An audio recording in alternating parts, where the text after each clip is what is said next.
यदि आप प्रसन्न हैं तो ऐसा आशीर्वाद दे दो कि दोबारा जिंदगी में चोरी नहीं करना पड़े, है?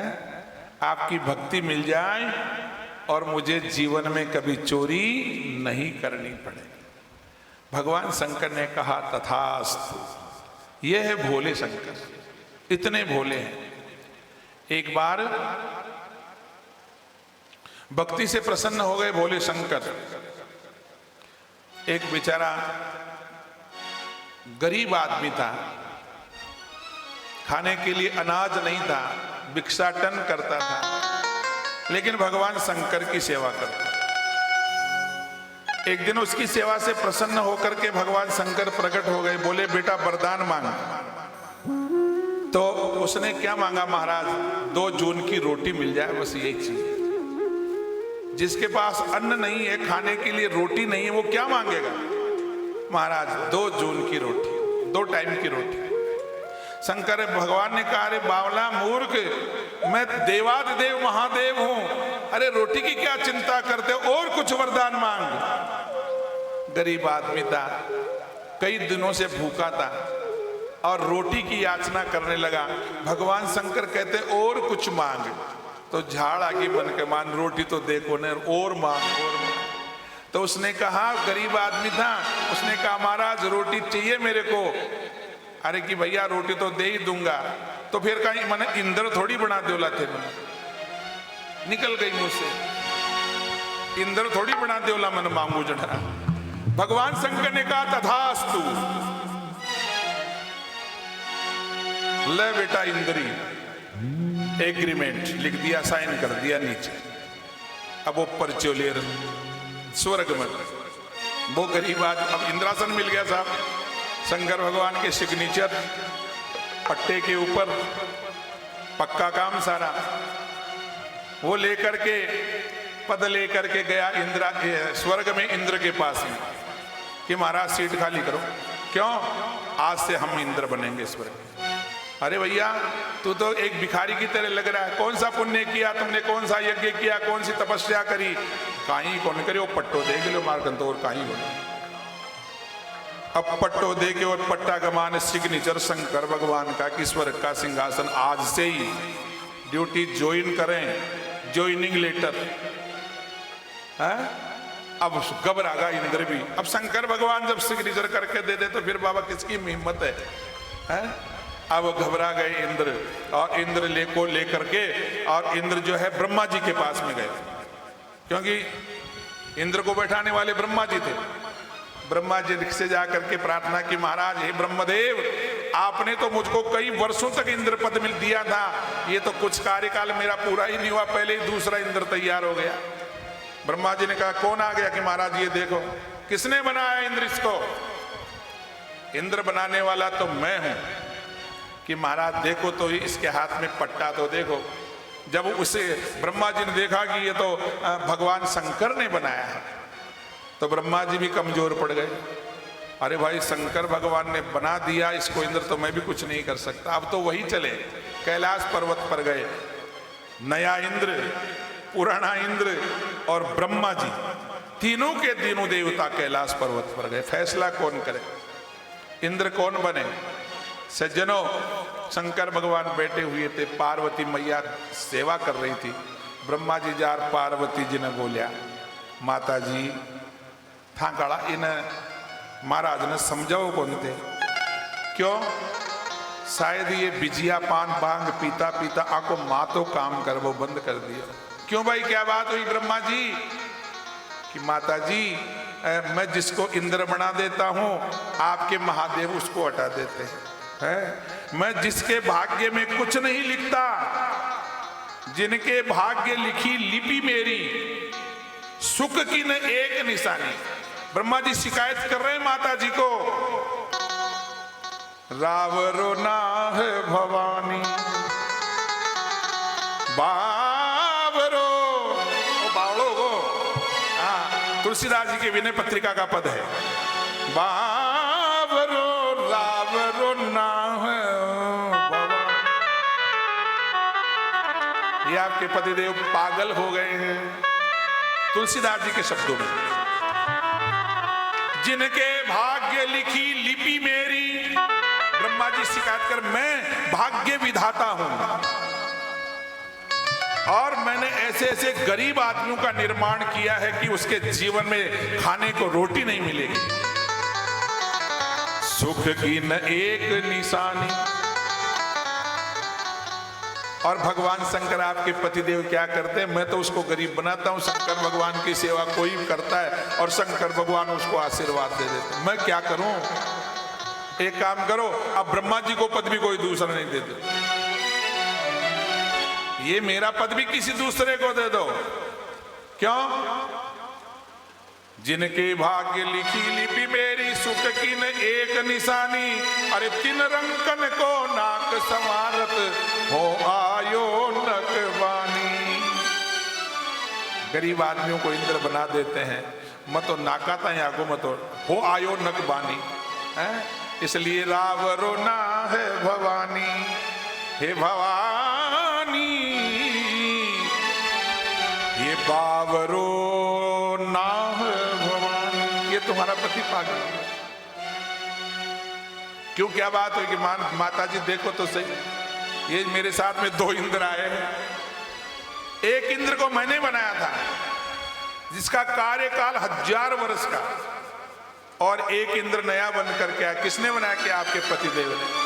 शंकर भगवान जगे और जग करके कहने लगे क्या बात है। ब्रह्मा जी ने सारी बात बताई, महाराज मैंने इसको पहले वाले को इंद्र मैंने बनाया था, 1000 वर्ष का एग्रीमेंट है, कार्यकाल है, और ये दूसरा वाला इंद्र आपने बना दिया, ये तो अभी अभी आया है। शंकर भगवान ने कहा ब्रह्मा जी से, ब्रह्मा जी अब हमने जो कह दिया वो तो कह दिया कि महाराज था का खैमासवी पार तोड़ी पड़ेगी, स्वर्ग तो एक ही है, इंद्र दूसरों कटे बैठ सी, सीट एक इंद्र दो, कैसे काम चलेगा। शंकर भगवान ने कहा तुम्हारी क्या ड्यूटी है कि सृष्टि की रचना करना, लोगों का निर्माण करना, तो एक काम करो, ये मेरी आज्ञा है, मैंने तो इंद्र बना दिया, जो बना दिया ये नहीं हटेगा। अगर आपके जगह कम पड़ती है तो एक स्वर्ग और बना दो मेरे इंद्र के लिए। बोलो शंकर भगवान की। एक स्वर्ग ही और बना दो, लेकिन मेरा इंद्र तो रहेगा। यह है भोलेनाथ, इतनी कृपा करते हैं, इतनी कृपा करते हैं। शिव पुराण में एक कथा आती है कि शिव पुराण की कथा सुनोगे तो मालूम चलेगा कि भगवान शंकर यहां तक भी कह देते हैं कि किसी के पास चढ़ाने के लिए सोने चांदी के कुछ नहीं है आभूषण, तो कोई बिल्वपत्र भी चढ़ा दो, मैं उस पर प्रसन्न हो जाऊंगा। बिल्वपत्र भी नहीं है, दूब चढ़ा दो, केवल मैं राजी हो जाऊंगा। अगर दूब भी नहीं है तो कुछ जंगल में आकड़ा का फूल तोड़ वही चढ़ा दे, मैं राजी हो जाऊंगा। वो भी नहीं मिले तो दथुरा के फली एक पिसोई कौन लागे। भगवान शंकर की पूजा सामग्री ऐसी है, 1 रुपया खर्च नहीं हो, पण राजी कड़ा छड़ाया है, कतो सस्तो उपाय है। लेकिन फिर भी ये भगवान शिव पुराण में शिव शंकर भगवान स्वयं कहते हैं, जल के चढ़ाए ते जमलोक से उबार ले। अगर कोई मेरे ऊपर प्रतिदिन कोई जल की धारा देता है, मैं उसको यमलोक से उबार लेता हूं, यमलोक में नहीं जाने देता। जल के चढ़ाए थे जमलोक से उबार लेत, और बिल्व के चढ़ाए चक्रवर्ती कर देत। बिल्व पत्र भगवान पर कोई चढ़ाता है उसको राजपद मिल जाता है, ये शंकर भगवान कह रहे हैं। चाउर के चढ़ाए चक्रवर्ती कर देते हैं, और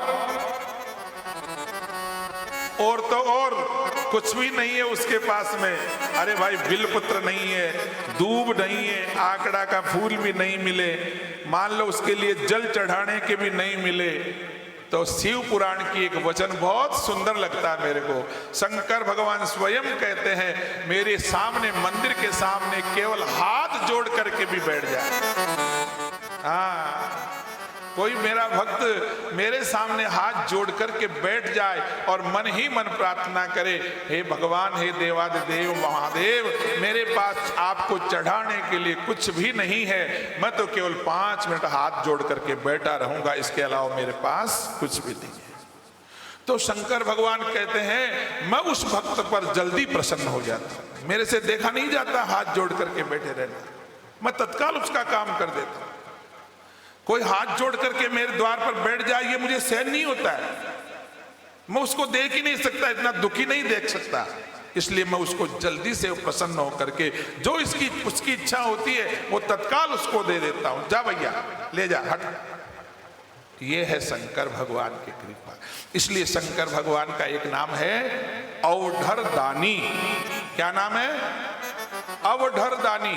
ये तो शुद्ध शब्द है हिंदी का, और हमारे राजस्थान में ओडर दानी बोल रहे बिना, आपने नाम नहीं सुना, बाकी ओडर दानी, और शुद्ध नाम है अवधर दानी। वाह, बोले शंकर भगवान की जय हो।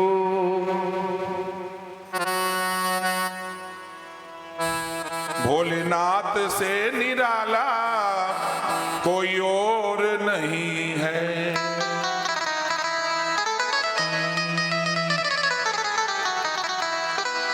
ऐसा डमरू बजाने वाला कोई और नहीं है। अरे भोलेनाथ से निराला कोई और नहीं है, भोलेनाथ से निराला कोई और नहीं है, भोले हो जी और नहीं है कोई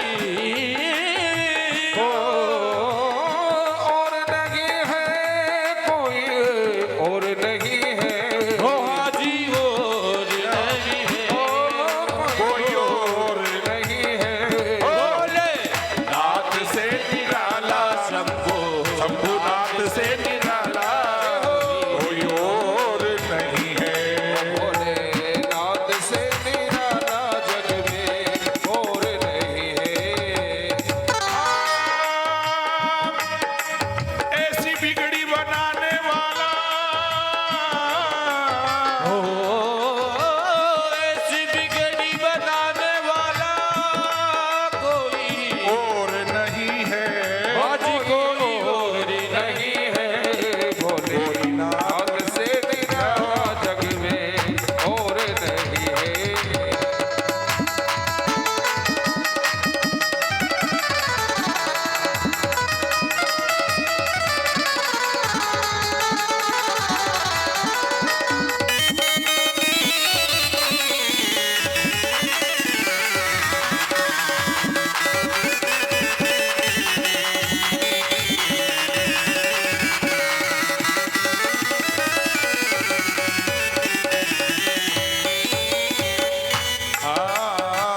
शिव का डम डम डमरू बोले, अगम निगम के भेद ये खोले, जिनका डमरू डम डम बोले, अगम निगम के भेद जो खोले।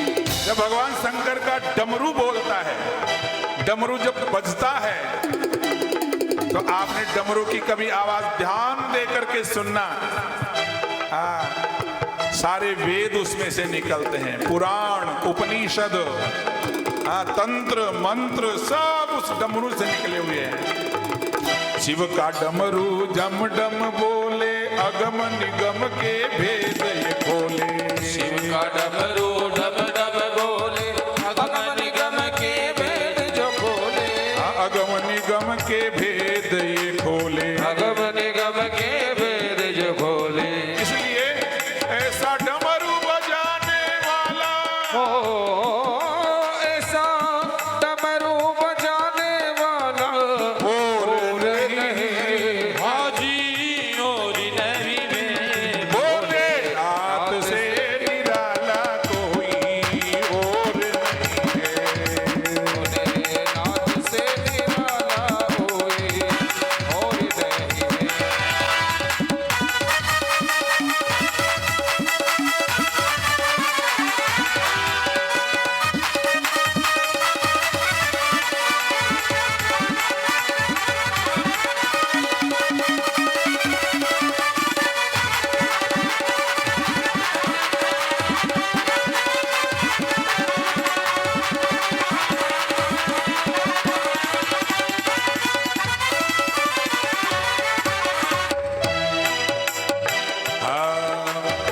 बात बताऊं, अद्भुत बात है।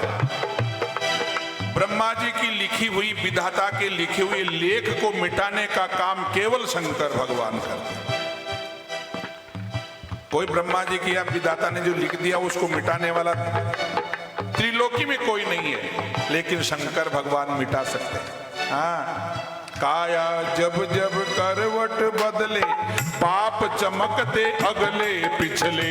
काया जब जब करवट बदले, पाप चमकते अगले पिछले। ये काया जब जब करवट बदले, पाप चमकते अगले पिछले। काया जब जब करवट बदले, पाप चमकते अगले पिछले। ऐसे भक्तों का रखवाला कोई हो, ऐसे भक्तों का रखवाला कोई और नहीं है। कोई और नहीं है। हो हाजी और नहीं है। भोलेनाथ से निराला कोई और नहीं है। भोलेनाथ से निराला कोई और नहीं है।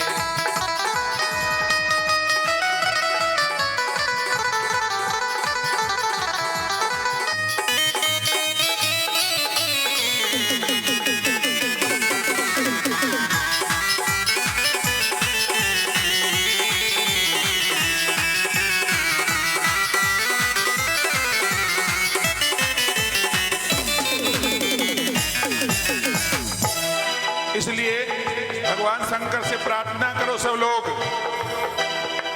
तुमने जग का कष्ट मिटाया, मुझको स्वामी क्यों बिसराया। तुमने जग का कष्ट मिटाया, मुझको स्वामी क्यों बिसराया।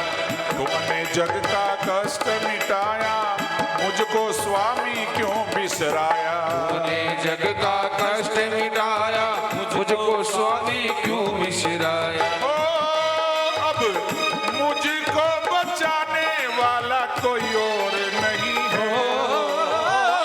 मुझको बचाने वाला और नहीं है। कोई और नहीं है।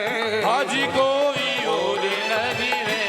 भोलेनाथ से निराला कोई और नहीं है। भोले निराला कोई और नहीं। जाओ।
सोनकादि महात्माओं ने एक प्रश्न किया कि हे सूत जी महाराज, हम जहां भी देखते हैं शिव जी का मंदिर होता है, उसमें शिवलिंग की ही पूजा क्यों होती है?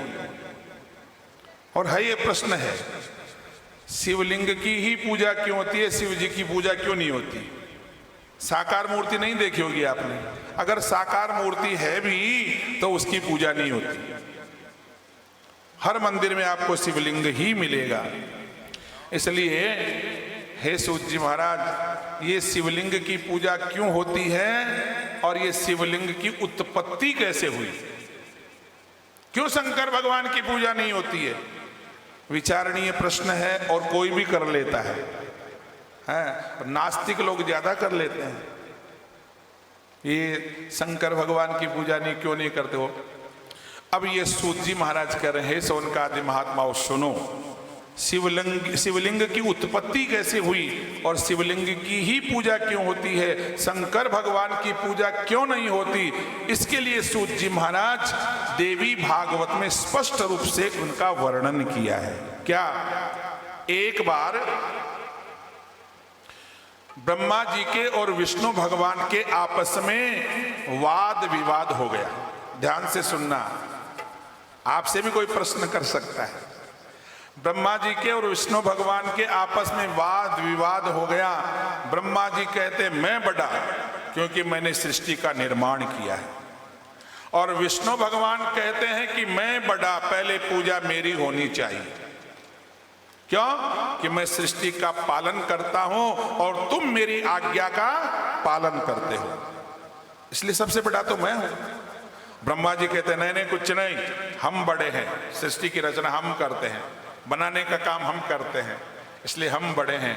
दोनों में भयंकर वाद विवाद हो गया। वाद विवाद हो गया सज्जनों, इस प्रकार से युद्ध होने लगा और तो दो परस्पर आपस में अस्त्र शस्त्रों से लड़ने लग गए। उसी समय दोनों का भयंकर युद्ध देख करके एक बीच में से एक लिंग सा, एक खंबा सा प्रकट हो गया। हाँ, बिल्कुल गोल आकृति का एक खंबा सा प्रकट हो गया। इधर भगवान ब्रह्मा जी और इधर भगवान विष्णु, अर्थात युद्ध को रोकने के लिए खंबा प्रकट हो गया। अब दोनों आपस में विचार करने लगे कि हमारे बीच में युद्ध चल रहा था, ये एक खंबे की सी आकृति कहां से आ गई? दोनों ने विचार किया कि चलो ये कोई नीति है, कोई लीला है। अब एक काम करो, हमारे युद्ध का फैसला भी हो जाएगा। क्या? अगर कोई इस खंबे का अंत का कोई पार लगा ले, उसी की सबसे पहले पूजा हो। ये कहां से निकला और कहां तक चला गया? तो ब्रह्मा जी ने कहा चलो ठीक है, इसका आर पार, अंत और आदि दोनों पता लगाएंगे। ब्रह्मा जी गए ऊपर की तरफ, ये कहां तक चला गया, और विष्णु भगवान गए नीचे की तरफ।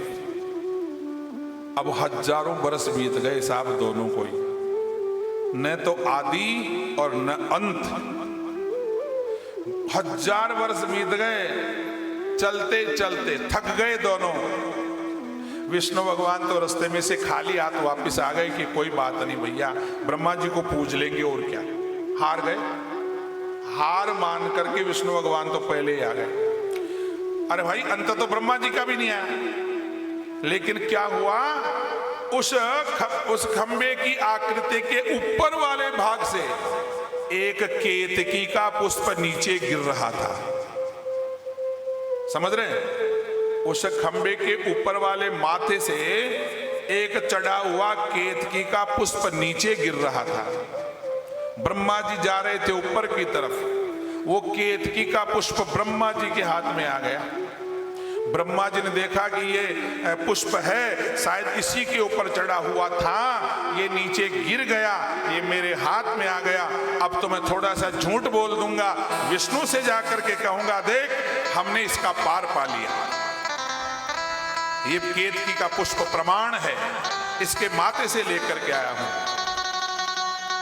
आ गए ब्रह्मा जी भी बीच में से आ गए पुष्प लेकर के, और आकर के ब्रह्मा जी ने कहा कि देखो हमने इसका पार पा लिया है, इसका ऊपर मस्तक से, उस खंबे के मस्तक से हम केतकी का पुष्प लेकर के आए हैं। ये देखो आप, भगवान ने केतकी के पुष्प से पूछा कि बोलो भैया सत्य क्या है। केतकी के पुष्प ने भी हाँ कर दी, झूठ, और ब्रह्मा जी ने भी झूठ बोल दिया। विष्णु भगवान तो मान गए, भैया चलो ठीक है, आज से तुम मेरे बाप हो, मैं तुम्हारी पूजा करूंगा। ब्रह्मा जी की पूजा करने के लिए तैयार हो गए स्वयं नारायण। उसी समय उसी खंबे में से भगवान शंकर प्रकट हो गए, और शंकर भगवान प्रकट होकर के और क्रोधित हो गए। क्रोधित होकर के ब्रह्मा जी को श्राप दिया, सबसे पहले तुमने झूठ बोला है, है। अरे मेरे आदि अंत का आज तक कोई पार नहीं पा सका, तुम बीच में से वापस आ गए और झूठ कह दिया भगवान विष्णु से कि मैं ऊपर जाकर के आया हूं ठेठ।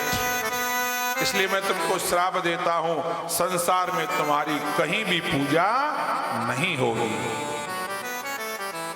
ये शंकर भगवान का श्राप है। आज भी हमारे भारतवर्ष में या पूरी दुनिया में, इस पूरी धरती पर ब्रह्मा जी का केवल एक ही मंदिर है, हमारे पुष्कर में, पुष्कर जैसे तीर्थ में। वो भी इसलिए है कि वहां पर ब्रह्मा जी ने यज्ञ करवाया। बाकी पूरे संसार में ब्रह्मा जी का कोई मूर्ति नहीं है, कोई पूजा नहीं है, क्योंकि ये शंकर भगवान का श्राप है। और तुमने झूठ बोला था, इसलिए तुम्हारा वो झूठ बोलने वाला मुंह भी इसी समय नष्ट हो जाए। पहले ब्रह्मा जी के 5 मुख थे, शंकर भगवान को श्राप देने के बाद में ब्रह्मा जी के 4 मुख। केतकी के पुष्प ने भी झूठ बोल दिया, इसलिए ब्रह्मा भगवान शंकर ने केतकी के पुष्प को भी श्राप दे दिया। क्या आज के बाद में तुम मेरी मूर्ति पर नहीं चढ़ सकते हो। इसलिए भगवान शंकर बड़े क्रोधित हो जाते हैं जब केतकी का पुष्प चढ़ाते हैं। हाँ, शंकर भगवान पर केतकी का पुष्प अब आज तक भी नहीं चढ़ता। अगर चढ़ाते हैं तो भगवान शंकर क्रोधित हो जाते हैं। ऐसा श्राप दे दिया और भगवान उस समय ब्रह्मा जी लज्जित हो गए। श्राप देने के बाद में लज्जित हो गए, नीचे गर्दन कर लिए, मैंने झूठ बोला था। भगवान शंकर ने राजीनामा करवाया दोनों का, और दोनों ब्रह्मा और विष्णु दोनों मिलकर के और कहा कि महाराज आज के बाद में आपके इस खंबे की पूजा होगी, शिवलिंग की ही पूजा। और सबसे पहले भगवान नारायण ने पूजा करी और ब्रह्मा जी ने पूजा करी। इसलिए उसके बाद में शिवलिंग की उत्पत्ति हुई। भगवान साकार की मूर्ति का कोई पूजा नहीं हुआ। आज तक शिवलिंग की पूजा होती आ रही है। बोले शंकर भगवान की जय हो। एक बार सुमेधा नाम का एक 14 मनु थे 425 मनवंतर में सुमेधा नाम के एक महात्मा रहते थे। उस समय उनके आश्रम की बढ़िया व्यवस्था थी। वहां पर हिंसक जानवर भी अपनी शत्रुता छोड़ करके एक ही उसी आश्रम में विश्राम करते थे, रहते थे। सिंह और गाय एक ही सरोवर में पानी पीते थे। सज्जनों,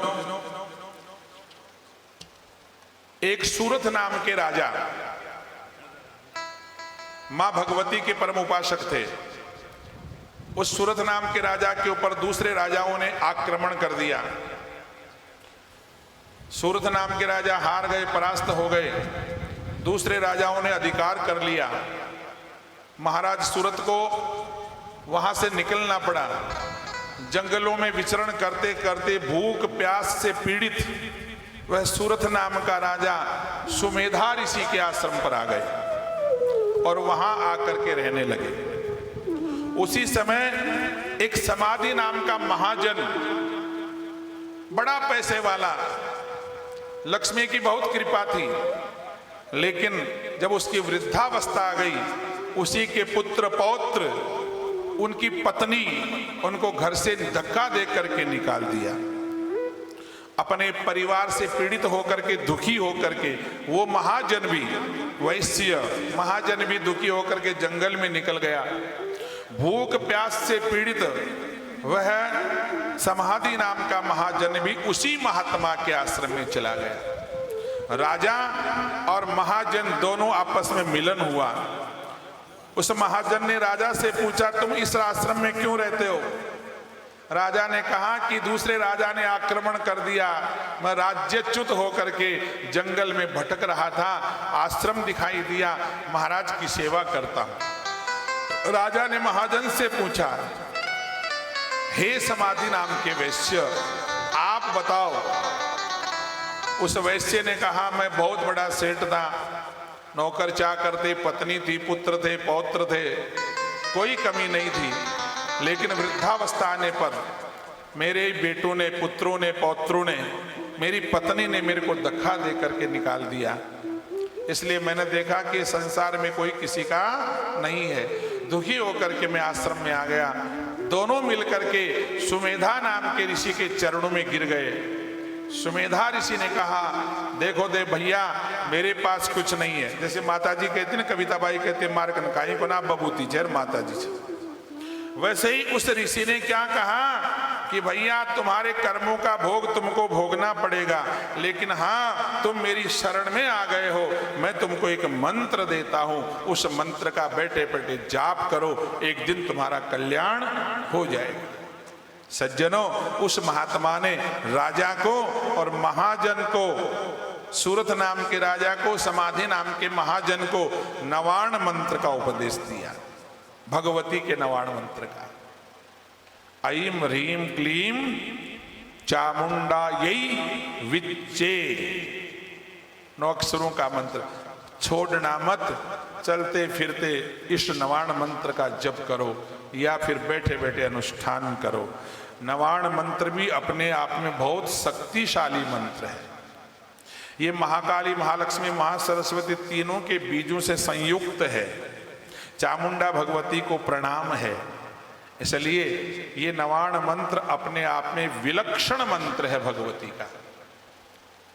तो अनुष्ठान किया उन्होंने, दुखी थे राजा भी और महाजन भी। नवाण मंत्र का जप करते करते करते बरसों बीत गए। उस नवाण मंत्र के प्रभाव से एक दिन भगवती महाकाली प्रकट हो गई, प्रसन्न हो गई, और प्रसन्न होकर के दोनों से कहने लगे। पहले तो राजा से कहा, हे राजन तुम क्या चाहते हो? वैश्य ने कहा, राजा ने कहा, महाराज, हे मैया, हे माँ भगवती, अगर आप मेरी तपस्या से प्रसन्न हो तो मुझे वापस राज्य चाहिए। राजा को तो वही चाहिए था, मेरे शत्रु परास्त हो जाएं, मेरे दुश्मन नष्ट हो जाएं, मेरा राज्य मुझको वापस मिले। भगवती ने कहा, तथास्तु। ये नवाण मंत्र का चमत्कार है। अगर किसी को राज्य चाहिए, भगवती की उपासना करो। किसी को पद चाहिए, भगवती की उपासना करो। किसी को लक्ष्मी चाहिए, भगवती की उपासना करो। किसी को संतान चाहिए, भगवती की उपासना करो। एक लाइन लिखी है देवी भागवत में, भगवती स्वयं कहती है, यम यम चिंतयते कामम तम तम प्राप्नोति निश्चयम। यम यम मानी जो जो कामना लेकर के मेरी उपासना करते हैं, यम यम चिंतयते कामम तम तम प्राप्नोति निश्चितम। कोई संदेह नहीं है, मैं उसकी इच्छाओं की पूर्ति करती हूँ, मैं उसको सब कुछ देती हूँ जो वो मांगता है। उसमें निश्चयम मानी पक्का बात है, इसमें नो डाउट, कोई डाउट नहीं है। इसलिए राजा से कहा, जाओ राजन, तुम्हारा राज्य तुमको वापस मिल जाएगा। अब उस महाजन से पूछा, भैया तुम क्या चाहते हो? महाजन ने क्या कहा, हे माता जी, हे महामाया, हे योग माया, हे माँ भगवती, मैं अब पुत्रों से पौत्रों से निकाला हुआ हूं, इसलिए मैं दोबारा वहां जाना नहीं चाहता, क्योंकि जो मेरे हुए ही नहीं। अरे बचपन से लेकर मैंने पूरे शरीर को कुर्बान कर दिया मेरे परिवार का पालन पोषण करने में, और जब अंतिम समय आया तो मेरे ही परिवार वाले मेरे को घर से निकाल दिए। यही होता है, संसार का नियम भी यही है। हाँ, बड़े शर्म की बात है, हमारा भारतवर्ष जो जगत गुरु के रूप में विख्यात था, हमारा भारतवर्ष संस्कार इतने बढ़िया थे कि जगत गुरु माना जाता था। हम पहले सुनते थे कि विदेशों में वृद्धाश्रम होते हैं, अनाथालय होते हैं, विदेशों में होते थे, लेकिन बड़ा दुख का विषय है, वही अनाथालय वृद्धाश्रम हमारे भारत में भी होने लग गए हैं। ये बड़ा दुख का विषय है। माता पिता बूढ़े हो जाते हैं, वही पुत्र अपने माता पिता को, बूढ़े माता पिता को घर से निकाल देते हैं, वृद्धाश्रम में छोड़ करके आते हैं, और वृद्धाश्रम में छोड़ करके कौन सेवा करे, वहीं पर पैसा जमा करवा के आते हैं, बेटों से सेवा नहीं होती। देखो कब कितना दुख का विषय है। और आजकल तो ऐसी ऐसी चर्चाएं आती है रे बाबा, है माता पिता पूरा जीवन पूरा पैसा लगा करके, धन लगा करके, जमीन बेच करके, मकान बेच करके पुत्र को योग्य बनाते हैं, पढ़ाते हैं, अच्छी स्कूलों में पढ़ाते हैं, अच्छे कॉलेजों में पढ़ाते हैं। वही बच्चा बेटा बड़ा होकर के अच्छी योग्यता प्राप्त करके विदेशों में पढ़ने के लिए जाता है, और विदेश में पढ़ करके वहीं नौकरी करने लग जाता है, वहीं विवाह कर लेता है, वहीं संतान उत्पन्न करता है। हाँ, कई बार ऐसा पढ़ते हैं कि माता पिता जो है बीमार हो जाते हैं, उनकी सेवा करने वाला एक ही बेटा, वो उसको भी विदेश में भेज दिया है। अभी आया था कुछ दिन पहले कि अखबार में आया था कि उसके मर गए माता पिता, पड़ोस वालों ने टेलीफोन किया, जो विदेश में रहता था बेटा, भैया तुम्हारे पिता मर गए हैं, अंतिम संस्कार करने वाला कोई नहीं है, केवल तू ही है, इसलिए शीघ्र आकर के अपने पिता का संस्कार करो। बेटे का जवाब आता है कि भैया अभी मेरे कामकाज की बहुत ज़्यादा है, समय मेरे पास नहीं है, एक काम करना, आपकी सबकी जो है पड़ोसी वाले सब मिलकर के मेरे पिता का संस्कार कर देना, मैं तुम्हारे मजदूरी के पैसे भेज दूंगा। हाँ, आपके खर्चे का सामान भेज दूंगा, और एक काम करना, मेरे पिता का जब संस्कार हो उसको वीडियो बना करके मेरे पास में भेज देना, मैं देख लूंगा केवल। बताओ, ऐसी संतान से तो नहीं हो वो बढ़िया। हाँ, ये ऐसा जमाना आ गया। तो वो महाजन वैश्य कहता है कि महाराज मैं परिवार में नहीं जाना चाहता, मुझे तो आपकी शरण में ले लो, मुझे केवल आपकी भक्ति चाहिए।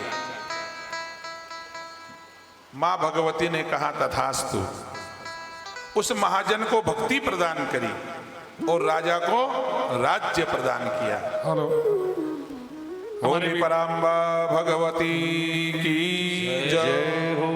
हमारे बीच में पंचमुखी रोकड़िया हनुमान जी महाराज के महामंडलेश्वर श्री महंत बाबा श्री विष्णुदास जी महाराज, महाराज स्वयं बैठे। अच्छा, महाराज भी आएंगे। परम पूज्य परम श्रद्धेय अनंत श्री विभूषित बाबा श्री जानकीदास जी महाराज महामंडलेश्वर यहाँ तक जाओ। हमारे बीच में पधार चुके हैं। परम श्रद्धेय महाराज श्री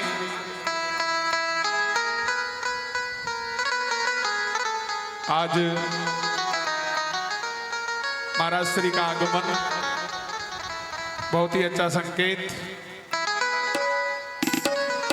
हमारे बीच में महाराज श्री पधार चुके हैं।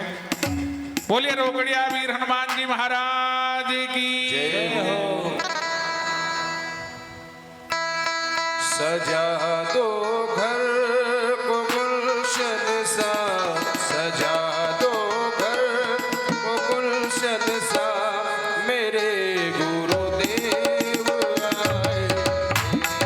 सजा दो घर को गुलशन सा, ओ मेरे गुरुदेव आए।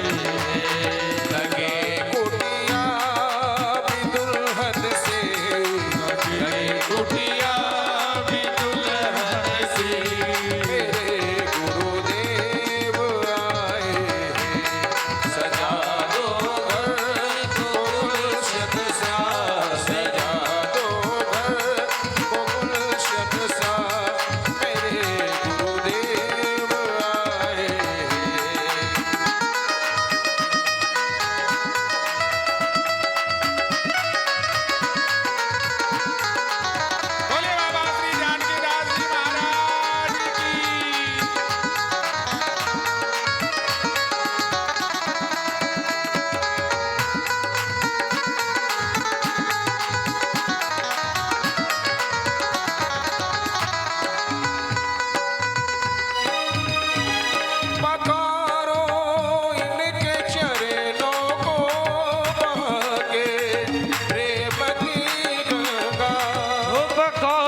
बोली जगदम्बे मात की जय हो पराम्बा भगवती की जय हो राज राजेश्वरी मैया की जय हो।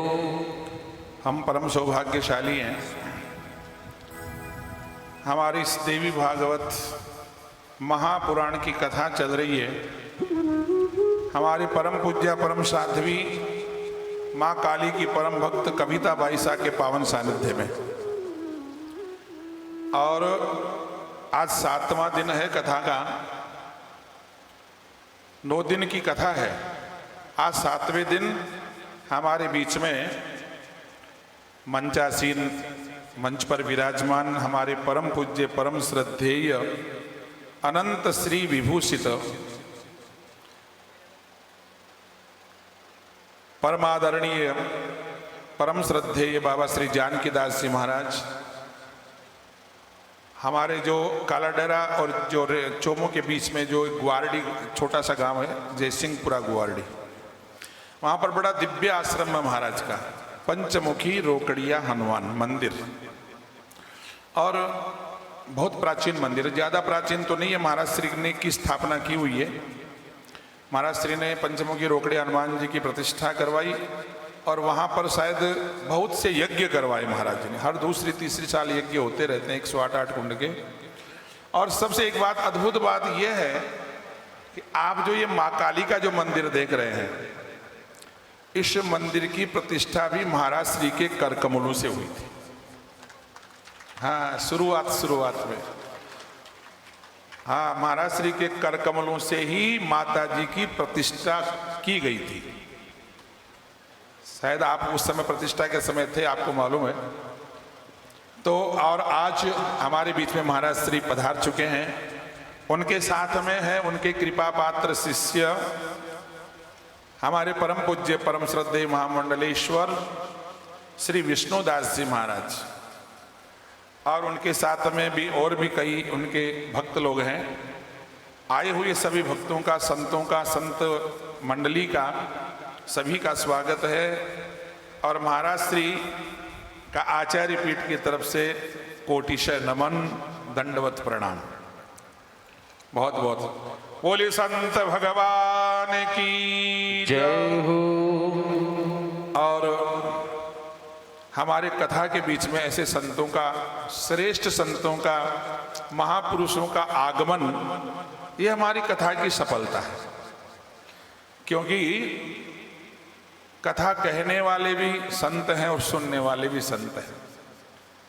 कथा कहने वाले सूत जी महाराज और सुनने वाले 88,000 महात्मा।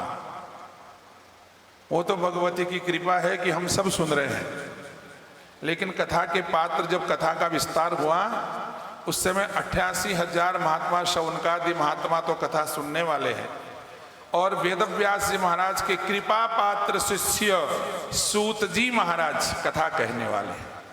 इसलिए संतों की महिमा सारी।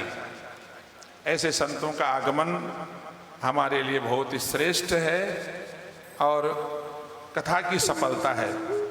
कविता बाई की भी सफलता। उनकी इच्छा थी कविता बाई की कि महाराज श्री के कर कमलों से माता जी की प्रतिष्ठा हुई थी, तो हमारी कथा में भी महाराज श्री आवें तो हमारा परम सौभाग्य होगा। बड़ी इच्छा थी कविता बाई की, और हमारी तो थी, लेकिन हम तो क्या करें, हम तो व्यासपीठ पर बैठने वाले हैं। बिना कोई जजमान की इच्छा नहीं हो तो हम कैसे बुला ले डायरेक्ट, है? तो कविता बाई की इच्छा थी कि गुरुदेव महाराज श्री को तो बुलाओ। महाराज जी की कोई है कृपा ठाकुर जी की कि अब जाते रुग्णावस्था हो गई, महाराज श्री दोनों पैरों से नहीं चल सकते। फिर भी हमारी प्रार्थना को मान करके, स्वीकार करते हुए महाराज श्री इतनी दूर से इस भीषण गर्मी में, तापमान टेम्परेचर शायद 40-45 का है, इतने भीषण गर्मी में भी कृपा करते हुए महाराज श्री यहाँ तक पधारे हैं। महाराज श्री के चरणों में पुनः प्रणाम और दंडवत प्रणाम। ऐसे ही आशीर्वाद देते रहे। बोले परम पूज्य परम श्रद्धेय बाबा श्री जानकीदास जी महाराज की जय हो। संत समाज की जय हो। महाराज श्री का सम्मान करने के लिए मैं मंच पे आमंत्रित करता हूं हमारे कविता भाई साहब जो माता जी के परम भक्त हैं और प्रधान जजमान हमारे प्रभु जी दूध वाला, वो मंच पे पधारे और महाराज श्री का सम्मान करें। सभी लोग तालियां बजाते हुए महाराज श्री का सम्मान भी करें। कविता बाईसा ने छोटी सी उम्र में माता जी का आशीर्वाद मिला कविता बाईसा को और एक विशाल मंदिर आश्रम बन करके तैयार कर दिया और इस आश्रम में नित्य प्रति कुछ न कुछ उत्सव होते रहते हैं और कविता बाई की लगन, मेहनत, सबको अपना समझना, ये एक माता जी का आशीर्वाद है और ये आगे ही ऐसे उन्नति करती रहे, सभी भक्तों को आशीर्वाद मिलता रहे और सभी भक्त लोग इनमें माता जी की छवि के दर्शन करते हैं कविता बाईसा में। और माता रानी सबकी मनोकामना पूर्ण करती है। इस दरबार में जो भी कोई आता है खाली झोली आता है और झोली भर के ले जाता है।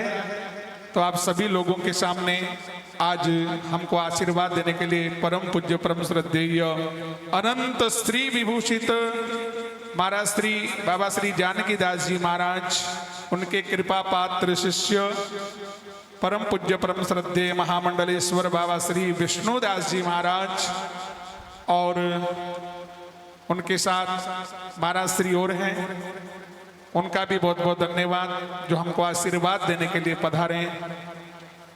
बोले जगदम्बे मात की जय हो। कविता बाईसा से निवेदन करूंगा कि वो भी महाराज श्री के बारे में 2 शब्द कहें। बोले जगदम्बिके मात की जय हो। बोले पराम्बा भगवती की जय हो। आज मुझे बहुत ही खुशी हो रही है। आज मुझे लग रहा है कि शायद मेरा जीवन सफल हो गया, क्योंकि गुरु महाराज के आशीर्वाद से, और हम बिल्कुल अनभिज्ञ थे, बाल्यावस्था थी, कुछ भी नहीं जानते थे, ना इस माँ भगवती की पूजा अर्चना जानते थे, नाम ही नहीं लिया जाता था। हमारा परिवार तो ऐसा परिवार था जिसने कभी माँ भगवती की आराधना ही नहीं की, नाम ही नहीं लिया। और इस माँ भगवती ने हमारे पे फिर भी कृपा कर दी और ये यहाँ पे विराजमान हो गई। जब यहाँ पे विराजमान हुई माँ भगवती, तब हमें कुछ भी ज्ञान नहीं था, ना पूजा अर्चना आती थी, कैसे माँ भगवती की स्थापना होती ये भी नहीं जानते थे। तब गुरु महाराज के आशीर्वाद से ऐसे संतों का आगमन हुआ और इनके चरण कमलों से, इनके हाथों से यहाँ पे माँ भगवती की स्थापना हुई। ये मेरे लिए बहुत ही सौभाग्य की बात थी और सबसे ज़्यादा खुशी की बात यह है कि इनके आशीर्वाद से आज भी माँ भगवती का आशीर्वाद उसी स्वरूप में बना हुआ है। इसके लिए इनको कोटि कोटि नमन करती हूँ। बोले जगदम्बिके माते की। 2 मिनट का भगवान का संकीर्तन करेंगे, उसके बाद में आगे की कथा शुरू कर देंगे। 2 मिनट बड़े प्रेम से।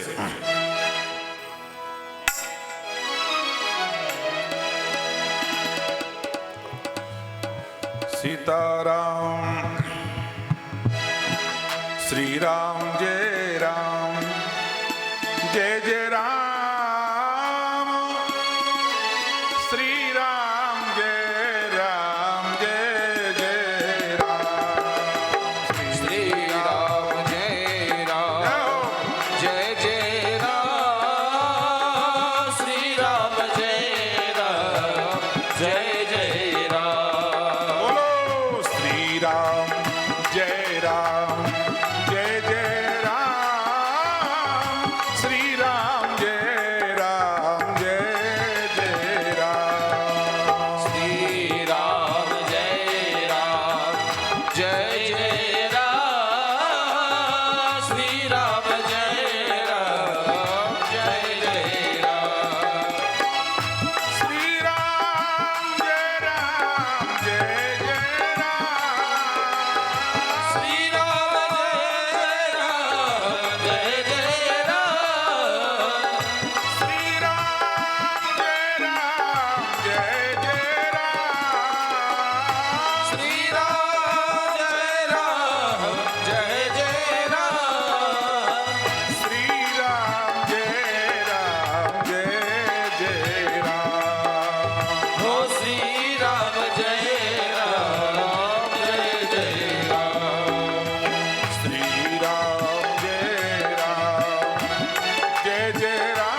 कौशल्या के प्यारे राम, दशरथ राज दुलारे राम। दशरथ राज दुलारे राम, दशरथ राज दुलारे राम। दशरथ राज दुलारे राम, हमें सहारा तेरा राम। हमें सहारा तेरा राम, हमें सहारा तेरा राम। हमें सहारा तेरा राम, अपना दास बना लो राम। हमें बना लो राम, अपना दास बना लो राम। अपना दास बना लो राम। बोलो श्री राम जय जय राम। श्री राम जय जय राम।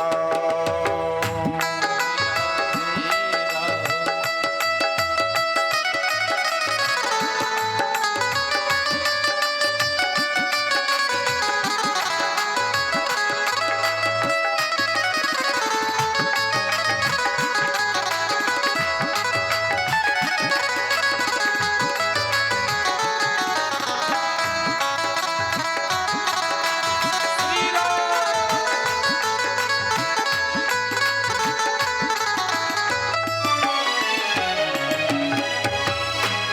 निर्धन के धन सीताराम। निर्धन सीतारा, निर्धन के धन सीताराम। हो निर्धन के धन सीतारा, और निर्बल के बल सीताराम। हो निर्बल के बल सीतारा, ओ निर्बल के बल सीताराम।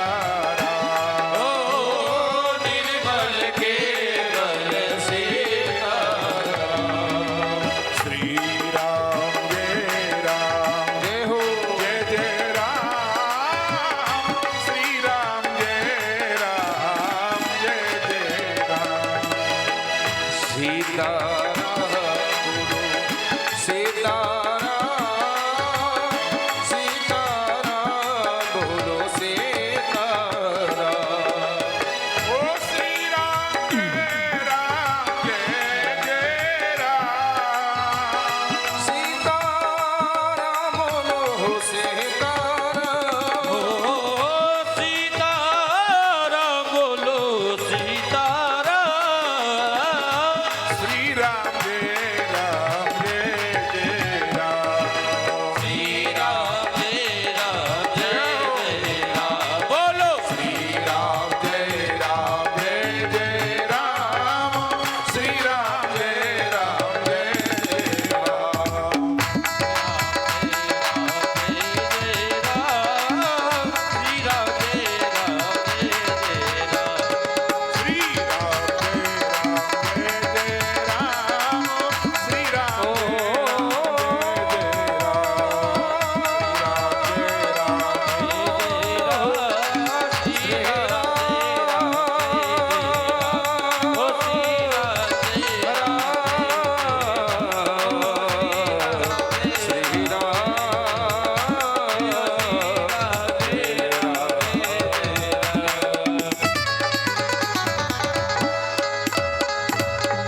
बोले श्री सीताराम जी महाराज की जय हो, श्री राम नाम भगवान की जय हो, सदगुरुदेव भगवान की जय हो, जगदम्बे मात की जय हो, पराम्बा भगवती की जय हो। कथा चल रही थी हमारी। अगर जैसे माँ भगवती प्रसन्न होकर के सूरथ नाम के राजा को राज्य वापस दिलवा दिया। अगर हमारा धन नष्ट हो गया हो, धन चोरी हो गया हो, किसी के द्वारा छीन लिया गया हो जबरदस्ती है, तो माँ भगवती की उपासना करो। किसी को पद चाहिए तो माँ भगवती की उपासना करो। किसी को भक्ति भी चाहिए, समाधि नाम का वैसे, हाँ, समाधि नाम वैसे उत्तम उत्पन्नो धनिनाम कुले, देवी भागवत में। अगर धन चाहिए तो भी माँ की उपासना करो। किसी को संतान नहीं है तो भी माँ भगवती संतान की इच्छा रखने वाले को संतान भी देती है, हाँ? यम यम चिंतयते कामम तम तम प्राप्नोति निश्चितम। जो जैसी जिसकी इच्छा होती है माँ भगवती उसकी इच्छा अवश्य पूरी करती है। इसलिए माँ की उपासना करो। माँ शब्द में इतनी ताकत है, माँ शब्द में ही इतनी ममता है कि माँ आपके अपने पुत्र की पीड़ा को नहीं देख सकती, तत्काल आ जाती है, हाजिर हो जाती है। बोलो बेटा क्या चाहिए। बच्चा भूखा है तो माँ को कोई किसी काम में रुचि नहीं होती उसकी, तत्काल आकर के पहले बच्चे को दूध पिलाएगी। इसलिए माँ की उपासना करो। अब आगे की कथा परिवर्तन होती है। एक बार इंद्र का दरबार लग रहा था और इंद्र के दरबार में अप्सराएं नृत्य कर रही थी। उर्वशी, रंभा, मेनका इत्यादि इत्यादि सुंदर सुंदर अप्सराएं नृत्य कर रही थी और सारे देवता लोग उस दरबार में बैठे हुए थे। सज्जनों, उसी समय गुरु महाराज आ गए। देखो आज की कथा में तालमेल भी बैठ गया। गुरु महाराज बीच में आ गए। बृहस्पति जी, देव गुरु बृहस्पति, और बृहस्पति जी आए। कुछ देर तो वहां खड़े रहे कि चेले स्वागत करेंगे, लेकिन आजकल के या पहले भी ऐसे चेले थे। प्रभुता पाई काहू मद नाही। चेलों के पास ज्यादा लक्ष्मी हो, ज्यादा पैसे वाले चेले हों या प्रसिद्धि वाले चेले हों, उनको अहंकार हो जाता है। कई चेले तो ऐसे कहते हैं कि गुरुजी ने कुण जाने छो तो मैं चेला बनया, पाचे गुरुजी ने जाने वाला लगा नहीं, गुरुजी ने कुण जाने छो। हकीकत है, सुनते हैं भाई, याल का चेला गुरुजी का ने कोई कौन जाए जो पहली ए तो मैं चेला बढ़िया न जना गुरुजी ने जान वाल लगा सब। अरे वाह, तुम मर जाए लो जंदा ढेर है, या तू बता 6 महीने 12 महीने आवे ही मत गुरुजी के पास, है गुरुजी का ही भूखा ही मर जाए। फिर एक बात तो आजकल के कलयुग की तो बड़ी महाराज जी बड़ी विलक्षण महिमा है।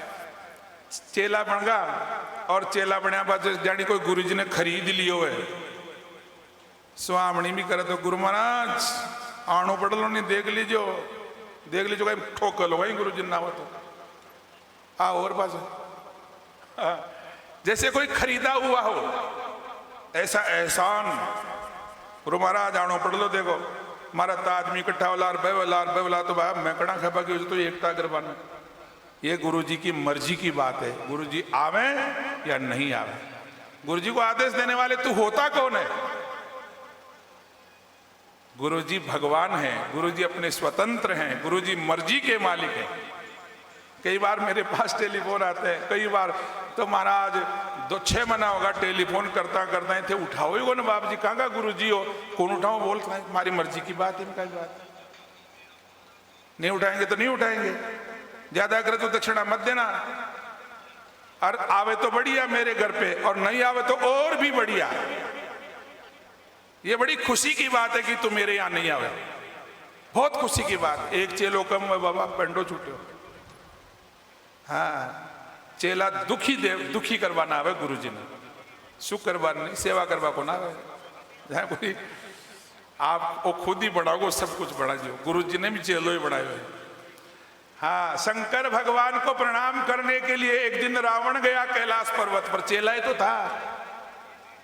मन में विचार करियो, झुका तो किया, अहंकार हो ना रावण का, तो भाई 20 बुझा 10 मस्तक वाके, पुत्र घना परिवारा, 1 लख पूत 1.25 लाख नाती, इतना लंबा चौड़ा परिवार रावण का, 10 माता वे जो क्या झुके बताओ, इतना बड़ा अहंकार। रावण पूछो कैलाश पर्वत पर जा रहा था, मन में विचार किया गुरुजी ने प्रणाम तो कहीं कराना, गुरुजी ने माता माले उठा लिया, आज जो दियो हाथ कैलाश पर्वत का नीचा ने, पूरो कैलाश पर्वत हाल लगो। पार्वती जी घबरागा, महादेव कि क्या है देवी, कैलाश पर्वत कैसे हिल रहा है, कि चेला आया है, जो गुरुजी नहीं अला दे सारा नहीं। यहाँ का चेला भी खूब आवे है, ऐसे गुरु हो गए, ऐसे ही ज्યાં का गुरु जी आंधड़ा चेला खरा निरंतर, अंधा अंधा टेरिया दोनों ही कूप पड़ंत। और गुरु जी भी आजकल खैर कहना नहीं चाहिए व्यासपीठ से, गुरु जी भी यहाँ का होगा जो गजा में कंठी रांका, आजकल गजा में रांका, बोल चेला हाँ बना लो, हाँ लाजा कंठी का।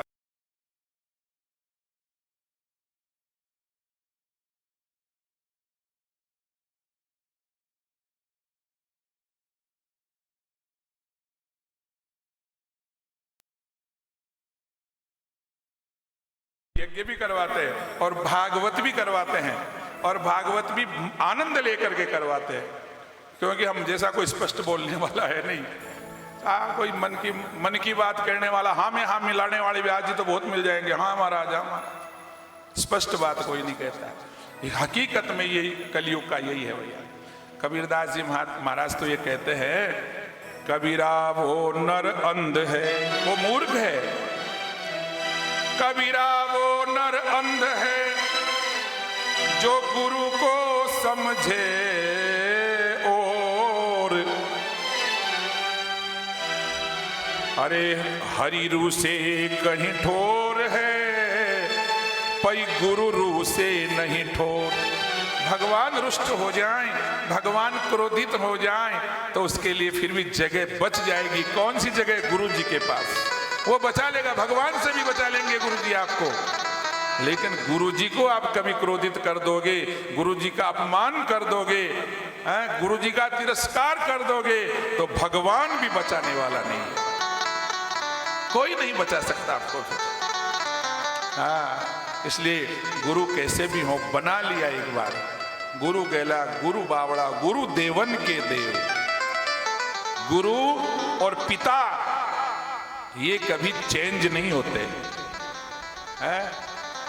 एक बात बताओ, आप पढ़गा लिखगार कॉलेज में चलेगा और बहुत अच्छी नौकरी लेवल लगार 5 लाख 10 लाख रुपया महीना की नौकरी मिलवाड़ी है आपने कन जो पूरी कंपनी भी अपने जैसी है, मित्रों की लाइन भी ऐसी है, सर्कल भी ऐसा ही है, और अपना पिता पढ़ा लिखा नहीं है, खेती करने वाला है, अब ये अपना सर्कल को देखते हुए और आप मन में विचार करा, आप बाप आपने लायक होना पड़ तो चेंज कराना होता है? कभी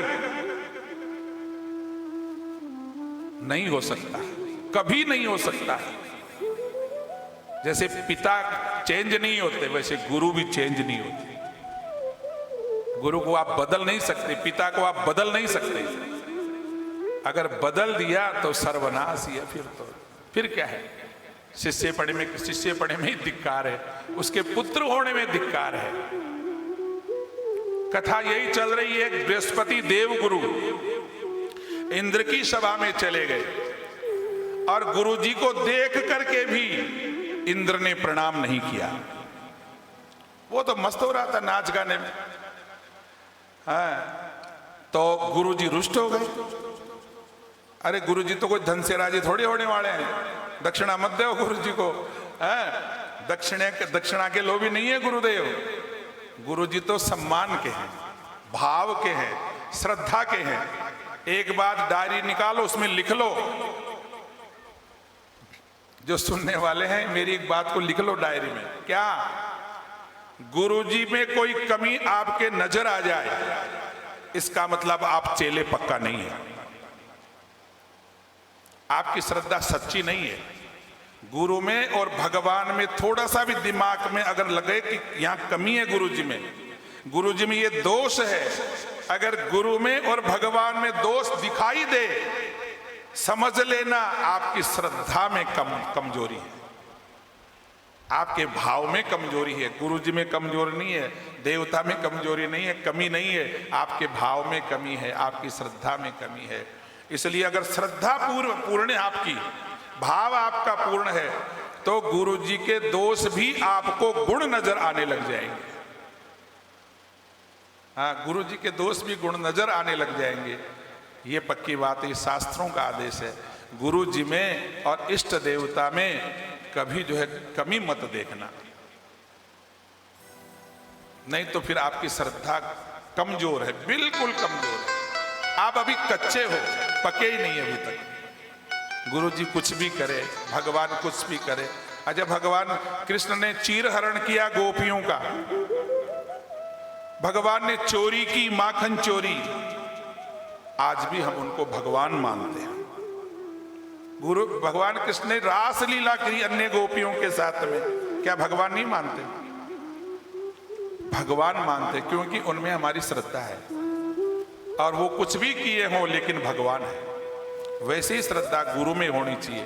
जैसे भगवान कृष्ण के प्रति हमारी श्रद्धा है, वैसे ही गुरु में भी वही श्रद्धा चाहिए।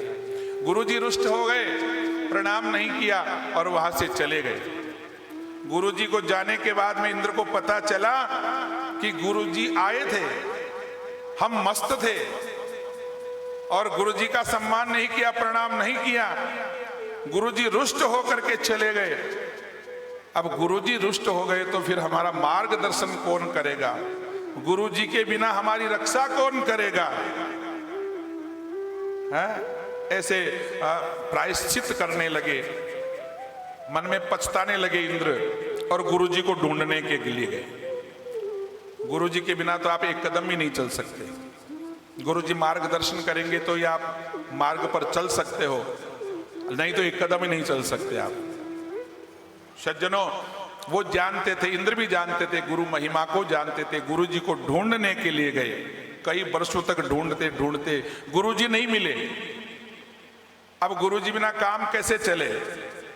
है, वो तो देव गुरु थे, उनके तो बात बात पर कभी राक्षसों का अटैक, कभी धर्म पर संकट, कभी धर्म की हानि, कई प्रकार की समस्याएं देव इंद्र के रहती थी। तो उन्होंने देखा गुरु जी बिना तो काम नहीं चलेगा, क्या करें? दूसरे को गुरु जी बना ले। वही बात आ गई ना। तो इंद्र ने, सारे देवताओं ने मिलकर के, एक त्वष्टा ऋषि थे, और त्वष्टा ऋषि का पुत्र था विश्वरूप, तपस्वी भी। तो सब विचार करके सर्वसम्मति से त्वष्टा ऋषि के पुत्र विश्वरूप को गुरु बना लिया, दूसरा गुरु बना लिया। सब देखो, गुरु बदलने में दुष्परिणाम, अब सुनते जाओ कथा। गुरु बदलने का परिणाम भी सुन लो। पहली बात तो हमने कहा था कि गुरु एक ही होता है, गुरु और पिता। स्वर्ग में ला करके विश्वरूप को देव गुरु घोषित कर दिया। सब देवताओं ने पूजा की, मान सम्मान किया, गुरु वंदना करी, विश्वरूप गुरु बन गए। गुरु जी की विशेषता क्या थी? गुरु जी के 3 मस्तक थे विश्वरूप के। कितने? कथा माता 3 मस्तक गुरु जी के। अब वो गुरु जी क्या करते थे? एक मस्तक से वेद पढ़ते थे, एक मस्तक से तो वेद पढ़ते थे। भाई, देवताओं के गुरु थे, ब्राह्मण थे। एक मस्तक से समस्त दिशाओं को देखते थे, और एक मस्तक से सुरापान करते थे गुरु जी। अब प्रश्न यह है कि वो ब्राह्मण थे, 3 मस्तक थे, वेद पढ़ने की तो बात जच गई, वो ब्राह्मण थे, वेद पढ़ना ही था। एक मस्तक से समस्त दिशाओं का अवलोकन करते थे कि कहीं न किसी से राक्षस आक्रमण तो नहीं कर रहा है, वो बात भी ठीक है। तीसरे मस्तक से सुरापान करते थे, मदिरापान करते थे, ये बात गले नहीं उतरी। देवताओं के गुरु ब्राह्मण होकर के सुरापान करें। लेकिन सज्जनों, क्योंकि उन गुरुजी का ननिहाल राक्षस कुल में था, समझ गए, तो नर नांदेर है, थोड़ा घना लखन तो 80%, 80% आदमी के गुण ननिहाल की पक्ष की तरफ चले जाते। इस बात को विज्ञान भी मानता, साइंस भी मानता है। 80%। तो ननिहाल को सुख देने के लिए या ननिहाल के गुण की वजह से विश्वरूप जी महाराज सुरापान करने लगे। खैर, गुरु बना लिया, यज्ञ करवाते थे देवताओं को बैठा करके, और खूब यज्ञ, रोजाना यज्ञ चलते थे। आचार्य बन करके विश्वरूप यज्ञ करवाते थे। लेकिन यज्ञ में भी थोड़ा विश्वासघात किया गुरुजी ने। क्या कि देवताओं को भाग मिलना चाहिए, आहुति देवताओं को मिलनी चाहिए, लेकिन चुपके से मामाए स्वा और नानाए स्वा भी कर देते थे। मामा जी ने मिले, नाना जी ने मिले, हैं? तो ऐसा करने लग गए, विश्वासघात करने लग गए। गुरु जी थे, आचार्य थे, कुछ भी मंत्र बोले साहब। एक दिन इंद्र को मालूम चल गया, छानसी आहुति दे रिया, मामाए स्वाहा, मामा जी की आहुति, नाना जी की आहुति। तो चेला ने, इंद्र को मालूम चल गया, इंद्र को क्रोधित हो गए। गुरु जी मारे क्रोधित हो गए, इंद्र ने कहीं कौन सूझो, और इतने क्रोधित हो गए कि वज्र उठा करके, इंद्र का वज्र लेकर के, और गुरु जी का तीनों माथा नहीं काट दिया। लो संभालो गुरु जी, गुरु जी बदले न, हाँ, तीनों ही मस्तक काट दिए गुरु जी के। अब सुनो, तीनों मस्तकों के पक्षी बनकर के उड़ गए। ऋषि तो थे ही भाई, कमी तो नहीं थी तपस्या में। उन तीनों मस्तकों के ही पक्षी बनकर के आकाश में उड़ गए। हाँ, एक सिर से तो कालिंजर नाम का पक्षी था, वो बनकर के उड़ गया। दूसरे मस्तक से तीतर बनकर, ये तीतर घूमते हैं ना, ये वो गुरुजी का मस्तक कटा, उसी के बने हुए हैं। हाँ, तीतर बनकर के उड़ गया। और तीसरे मस्तक से गोरैया नाम का पक्षी बनकर के उड़ गए। खैर, गुरुजी की तो सदगति होगी, लेकिन इंद्र को ब्रह्म हत्या लग गई, गुरुजी की हत्या लग गई। लगनी थी, वो तो भाई मर्यादा थी, परंपरा थी, न्याय शास्त्र था। गुरुजी कैसे भी हो, ब्राह्मण थे, ब्रह्म हत्या हो गई, गुरु की हत्या हो गई। और गुरु की हत्या प्रकट होकर के इंद्र को मारने के लिए, खाने के लिए दौड़े। आगे आगे इंद्र और पीछे पीछे ब्रह्म हत्या। इंद्र जल में, समुद्र में जाकर के छुप गया 100 बरस तक। अब इंद्र कौन बने? सीट खाली हो गई। राजा नहुस था एक, इंद्र के जैसे महान तपस्वी था राजा नहुस, उसको इंद्र के पद पर बैठा दिया। जिसे सरपंच की अनुपस्थिति में कौन बैठता है? वाइस उप सरपंच। वैसे ही नहुस को इंद्र बनाना पड़ा, देवता इंद्र बन गए। अब सुनो, कई वर्षों तक जल में छुपे रहे, तब जाकर के अंदर जल में बैठे बैठे ब्रह्मा जी से प्रार्थना करी। ब्रह्मा जी ने प्रकट होकर के कहा, इंद्र, ये ब्रह्म हत्या तो तुम्हारे लग चुकी है, अगर इस ब्रह्म हत्या को बांट दो तो तुम्हारी ब्रह्म हत्या से पीछा छूट सकता है। तो इंद्र ने उस ब्रह्म हत्या को 4 जगह बांट दिया। कहां कहां? 4 टुकड़े किए। एक टुकड़ा जमीन धरती को दिया, पृथ्वी माता को। एक उस ब्रह्म हत्या का भाग वृक्षों को दिया। एक उस ब्रह्म हत्या का भाग जल को दिया। एक ब्रह्म हत्या का चौथा भाग वृक्ष जल को दिया, पृथ्वी को दिया, वृक्षों को दिया और स्त्रियों को दिया। माता बहनों को भी एक भाग दिया हुआ। अब ये कौन कौन सा रूप है, कैसे पहचाने? कैसे पहचाने इनको? जल में जो ब्रह्म हत्या दी गई, इसलिए जल में जो झाग निकलते हैं वो ब्रह्म हत्या का स्वरूप है। इसलिए जल के जो बुदबुदे होते, झाग होते, उसका सेवन नहीं करना चाहिए। दूसरा, जब वर्षा ऋतु का प्रारंभ होता है और पहली बरसात होती है वो हमारे सेवन करने योग्य नहीं होती, क्योंकि उसमें ब्रह्म हत्या का भाग रहता है। पहली बरसात भगवान के नहीं चढ़ता वो जल, हम पान नहीं कर सकते पहली बरसात के जल को, उसमें ब्रह्म हत्या रहती है। इसलिए कई पानी का संग्रह करते हैं, जल का, वर्षा के जल का संग्रहण करते हैं, इसलिए पहली बरसात के जल को बाहर निकाल देते हैं, उस टैंक में नहीं जाने देते। नियम है, लॉजिक नहीं जानते कारण क्या, लेकिन परंपरा चल रही है पहली बरसात के जल को बाहर, ठीक है। दूसरी ब्रह्म हत्या वृक्षों को दी गई। वृक्षों में आज भी वो ब्रह्म हत्या स्पष्ट दिखाई देती है। जो पेड़ों में जो गोंद निकलता है वो ब्रह्म हत्या का स्वरूप है। तीसरा भाग पृथ्वी माता को, धरती माता को दिया। जो ऊषर भूमि होती है जिसमें क्षार निकलता है, आपने खाल डो तो खार निकल, तो क्षार भूमि जो होती है, जो सफेद सफेद निकलता है जमीन में से, वो ब्रह्म हत्या का स्वरूप है। चौथा भाग माताएं बहनों को दिया। तो माताएं बहनें जब महीने का धर्म आता है उस समय वो ब्रह्म हत्या के स्वरूप उसमें दर्शन करते हैं। उस समय 3 दिन तक माताओं बहनों के शरीर में ब्रह्म हत्या रहती है। इसलिए पूजा पाठ, रसोई घर, बर्तन इत्यादि किसी के स्पर्श नहीं कर सकती, क्योंकि इनके शरीर में ब्रह्म हत्या रहती, जो इंद्र ने इनको भेंट करी है। फिर ले तो लिया चारों ने ले लिया, लेकिन इन्होंने कहा कि हमने ब्रह्म हत्या तो हमने ले ली, इससे हमको क्या मिलेगा? कुछ लाभ। इंद्र ने कहा लाभ भी है। क्या?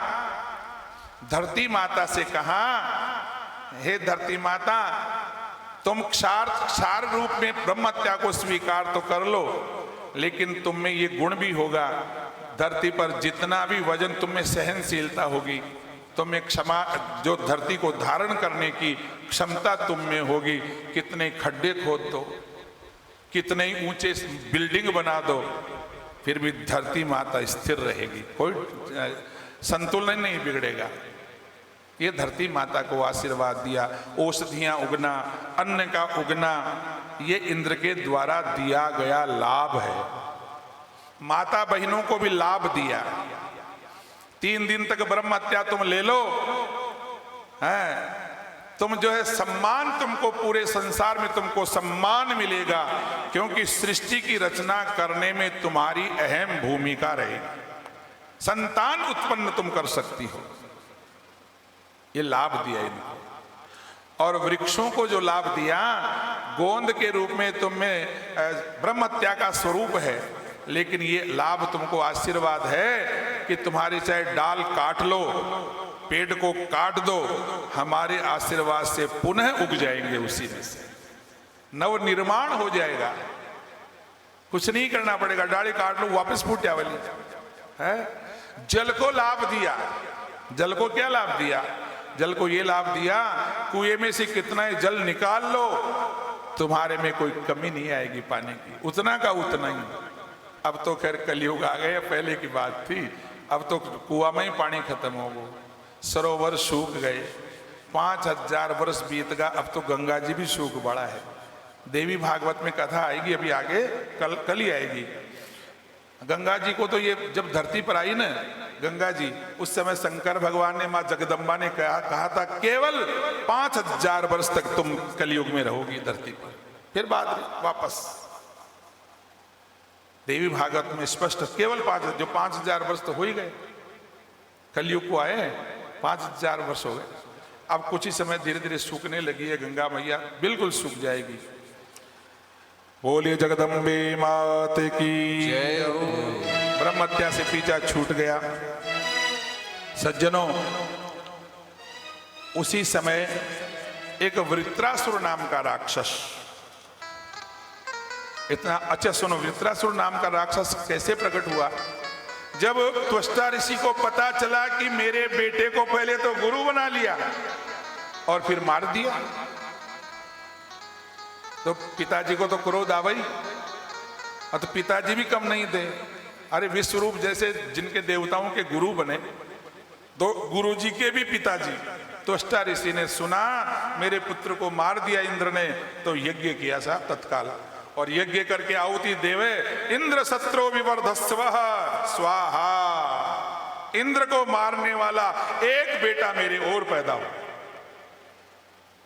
इंद्र ने मेरे पुत्र को मार दिया, पहले गुरुजी बना लिया फिर मार दिया। इंद्र शत्रु विवर्धस्व स्वाहा, इंद्र शत्रु विवर्धस्व, इंद्र को मारने वाला बेटा हो। सज्जनों, उस मंत्र के प्रभाव से, उस यज्ञ के कुंड से एक भयंकर राक्षस निकला जो इंद्र को मारने वाला। उस राक्षस का नाम था वृत्रासुर। थे तो ब्राह्मण पुत्री वो, भाई ऋषि के संकल्प से पैदा हुआ है, ऋषि के आशीर्वाद से आहुति से पैदा हुआ है। था तो वो ब्राह्मण, लेकिन इंद्र को मारने के लिए प्रकट हुआ है, इसलिए उसको असुर कहने लगे। वृत्रासुर नाम पड़ा उसका। और वृत्रासुर इतना शक्तिशाली, इतना बलशाली, पराक्रमी, तपस्या के बल से और इंद्र को मारने के लिए तैयार। आक्रमण कर दिया स्वर्ग पर वृत्रासुर ने, इंद्र को परास्त कर दिया, देवताओं को परास्त कर दिया। देवता भग गए स्वर्ग छोड़ करके, गुफाओं में, कंदराओं में छुप गए। इंद्र भी भगा वहां से, ब्रह्मा जी के पास में गए, नारायण के पास में गए। प्रभु, हम देवताओं को भगा दिया वृत्रासुर ने, है क्या करें? नारायण ने कहा एक ही उपाय है, वृत्रासुर नहीं मरेगा। दधीचि ऋषि के पास में जाओ, तपस्या करते करते करते उनकी हड्डियां इतनी मजबूत हो गई है, उनसे जाकर के उनके हड्डियों का दान लो, याचना करो। जब वो स्वीकृति दे दें तो उनकी हड्डियों को लाना, विश्वकर्मा जी से वज्र बनाना, और उस वज्र से तुम लड़ोगे तो वृत्रासुर मारा जाएगा। स्वयं इंद्र जो है आए दधीचि ऋषि के पास में, प्रणाम किया। प्रणाम करने के बाद में, इंद्र महाराज मैं कुछ मांगने आया हूं। दधीचि ऋषि ने कहा भैया हम तो ऋषि हैं, आप देवराज इंद्र हैं, बोलिए क्या इच्छा है? कि महाराज आपकी हड्डियां चाहिए। बोला वो भी कोई दान? आपकी हड्डियां चाहिए। क्यों? कि महाराज देवता लोग जो बड़े संकट में हैं, वृत्रासुर आक्रमण करके और स्वर्ग के शासन को ग्रहण कर लिया, स्वर्गाधिपति बन गया, स्वर्ग का राजा बन गया, हम देवता संकट में हैं। इस प्रकार दधीचि ऋषि देवताओं के संकट को देख करके धर्म को बचाने के लिए इन ऋषियों ने बहुत अच्छा काम किया, अपने शरीर तक का दान कर दिया। शिवी दधीचि हरिचंद्र राजा से जाचकता हरने वाले, सत्य वचन पर हरिश्चंद्र दशरथ से थे मरने वाले। ऐसे ऐसे भी राजा हुए हमारे। उसी समय अपने प्राणों को रोका दधीचि ऋषि ने, अपने अपान को व्यान में, व्यान को उदान में, उदान, ये पंच प्राणों को रोक लिया। शरीर में जो 5 प्राण हैं उनको रोका, और रोक करके अपने प्राणों को तो विसर्जन कर दिया। दधीचि ऋषि ने कहा मरे हुए शरीर का दुरुपयोग मत करना, मेरे जो है पूरे शरीर पर शर्करा लेपन कर देना, मधु लेपन कर देना, मधु मानी शहद लगा देना मेरे शरीर पर, है, और शर्करा मानी मिष्ठान लगा देना, और गायों के बीच में मेरे को बैठा देना। सज्जनों, मधु लगा करके दधीचि ऋषि को बैठा दिया। गौशाला के बीच में गायें मधु को चाटने लगी, और उनके चाटते चाटते चाटते और दधीचि ऋषि का सारे मांस सब सूख गया, खत्म, केवल हड्डियां हड्डियां बची। मरते मरते भी गौ सेवा करके गए। ऐसे ऐसे ऋषि थे। हड्डियां बची, विश्वकर्मा जी को बुलाया, और विश्वकर्मा जी को बुला करके उनका वज्र तैयार करवाया, और वज्र लेकर के फिर इंद्र ने वृत्रासुर पर आक्रमण किया। वृत्रासुर भी बड़े पूर्व जन्म के संस्कारी थे, और फिर ब्राह्मण पुत्र थे, केवल इंद्र के शत्रु होने से असुर कहलाने लगे। और उस वज्र के भयंकर युद्ध हुआ इंद्र के वृत्रासुर के। अच्छा, एक वरदान और था वृत्रासुर को, वो अस्त्र शस्त्र से मरने वाला नहीं था। उनको ये जब वरदान लिया ना ब्रह्मा जी से, न गीले से मरूं न सूखे से मरूं, जैसे हिरण्यकश्यप को वरदान मिला हुआ था। इसलिए हड्डियां न सूखी होती है न गीली होती है, ये लीला थी भगवान की। और उस वज्र के द्वारा वृत्रासुर का वध किया इंद्र ने। बोलो जगदम्बे मात की जय हो। थोड़ा सा कीर्तन उसके बाद में।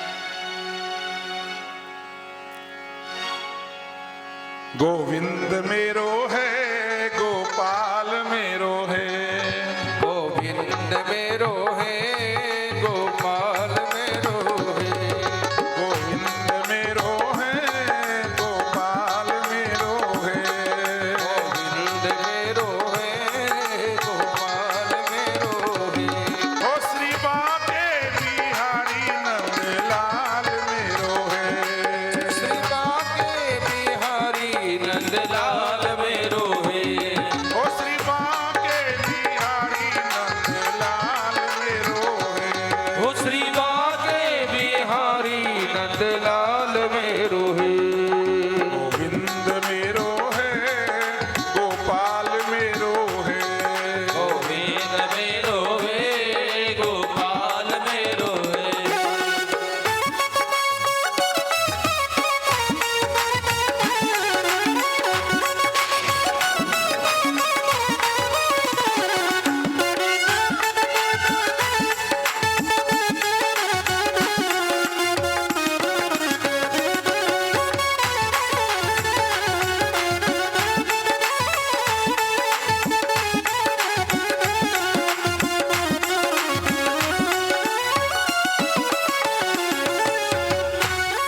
मेरो राधा रमण गिरधारी, गिरधारी श्याम बनवारी, ओ मेरो राधा रमण गिरधारी, गिरधारी श्याम बनवारी, ओ मेरो राधा रमण गिरधारी, गिरधारी श्याम बनवारी, ओ मेरो राधा रमण गिरधारी, गिरधारी श्याम बनवारी, ओ गिरधारी श्याम बनवारी, ओ गिरधारी श्याम बनवारी, ओ गिरधारी श्याम बनवारी, ओ गिरधारी श्याम बनवारी, मेरो राधा रमण, जय हो। मेरो राधा रमण, ओ गिरधारी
बोले जगदम्बे मात की जय हो, पराम्बा भगवती की जय हो, बोले जगदम्बिके मात की, जय हो। बोले पराम्बा भगवती की, जय हो, बोले राजराजेश्वरी की। जय हो।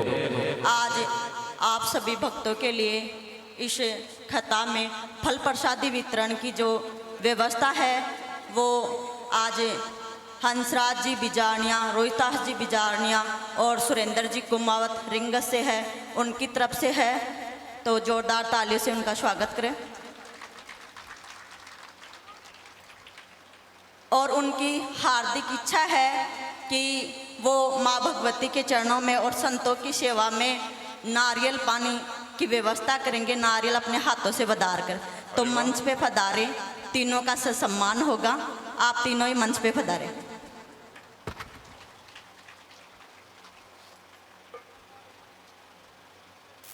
हरिओम। कथा चालू रखें? चालू करें? ठीक है।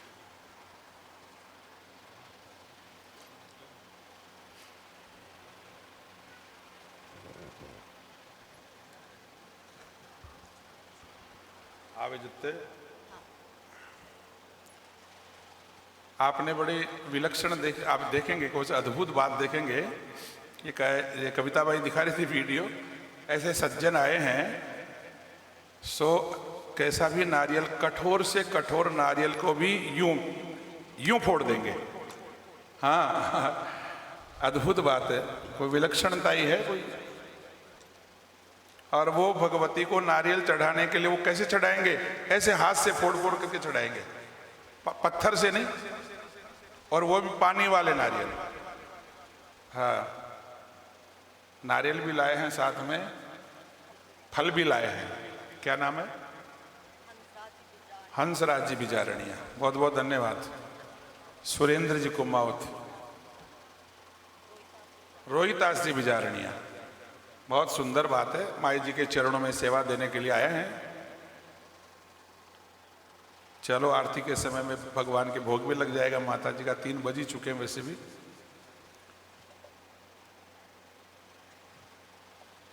उनकी धर्मपत्नी भी एक बारी मंच पे पधारे, सुनीता जी बिजारनिया।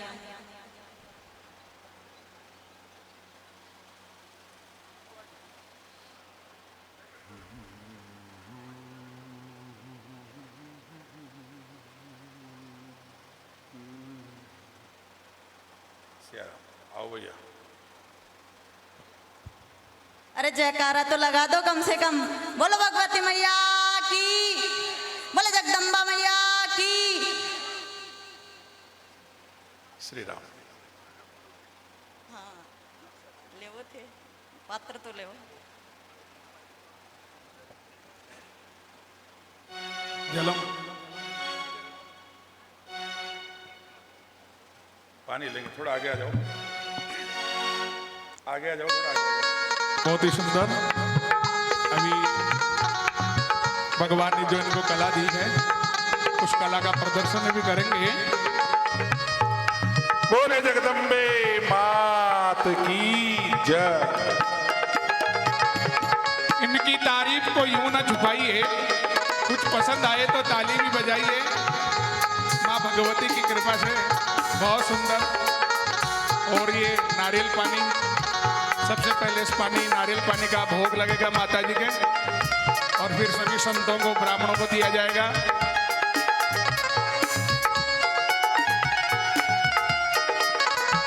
क्या बात है। बोले जगदम्बे मात की जयकारा, शेरा वाली का बोल, साथे दरबार की जय। क्या बात है, बहुत सुंदर।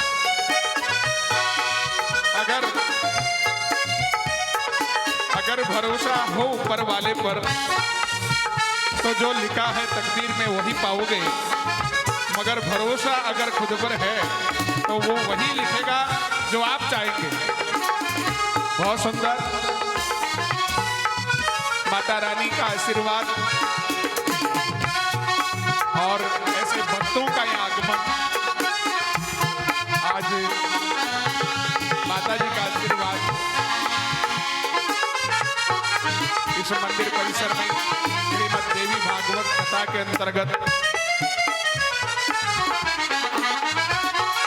ये जो नारियल पानी निकल रहा है वो सबको दिया जाएगा। पहले माता जी को भोग लगेगा और फिर सबको दिया जाएगा। गर्मी में बहुत बढ़िया काम करता है। तालियां बजाओ लेकिन एक बार, बोलिए अम्बे मात की जय हो। एक नारियल को फोड़ने के लिए पत्थर का सहारा लेना पड़ता है, लेकिन यहाँ तो माता रानी के आशीर्वाद से ऐसे ही टूटने जैसे व्यासपीठ की तरफ से उनको माला पहनाकर सम्मान। बहुत बहुत धन्यवाद। पूरे परिवार यहाँ मंच पे उपस्थित हैं।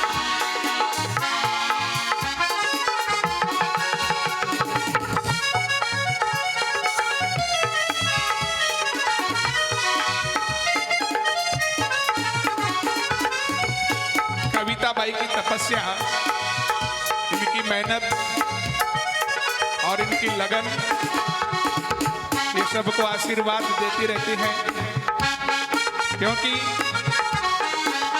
कविता बाई बहुत दिनों से तपस्या कर रहे हैं यहाँ पे। जब छोटे से थे तब से माता रानी का आशीर्वाद इनके ऊपर है और माता रानी इनको आशीर्वाद देती रहती है। और अब आरती का समय लगभग हो चुका है, सभी आरती करेंगे। कविता बाई साहब जो आज ये मंदिर परिसर, ये आश्रम इतना भव्य बन गया कि स्वयं माताजी यहाँ विराजमान है। और जो कविता बाई साहब में जो छवि देख रहे हैं वो साक्षात जगदम्बा की छवि कविता बाई साहब में देखने को मिलती है। कविता बाई साहब की तपस्या आप स्वयं देख रहे हैं। इस मंदिर में जिस समय कुछ भी नहीं था और आज देखो इस भक्ति का प्रभाव। चलो आरती के लिए खड़े हो जाओ सभी।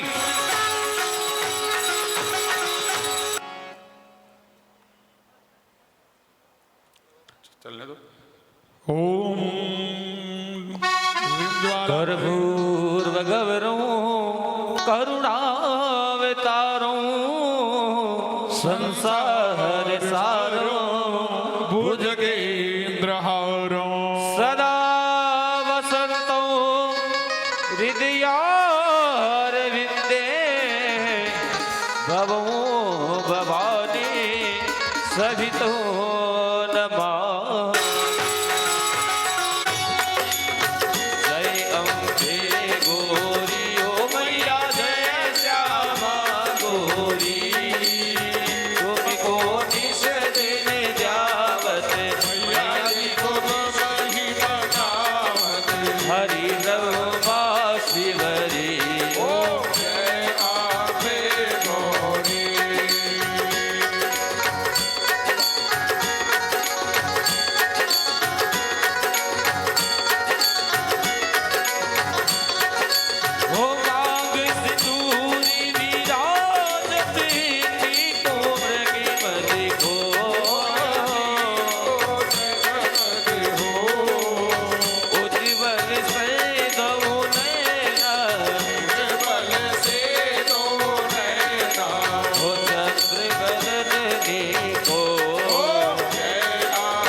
सुंग निसुंग विरारे महिषासुर गा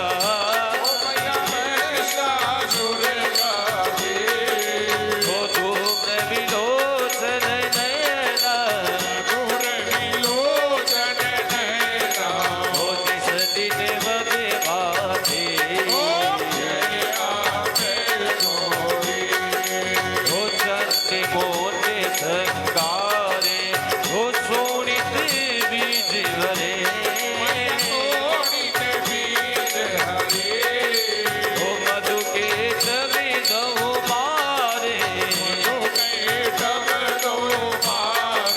हो सुर भय वीन करे हो ब्रह्माणी रुद्राणी तुम कमिला रानी हो आगम निगम बखानी हो तुम शिव पटे रानी हो 64 योगिनी गावत नृत्य करत वेरो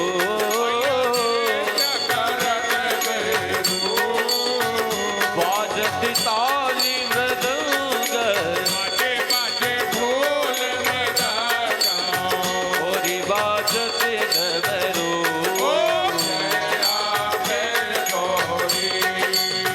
तुम भी जग की माता तुम भी हो भरता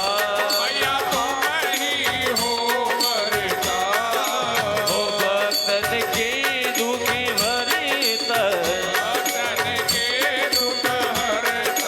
हो सुख संपत्ति करता हो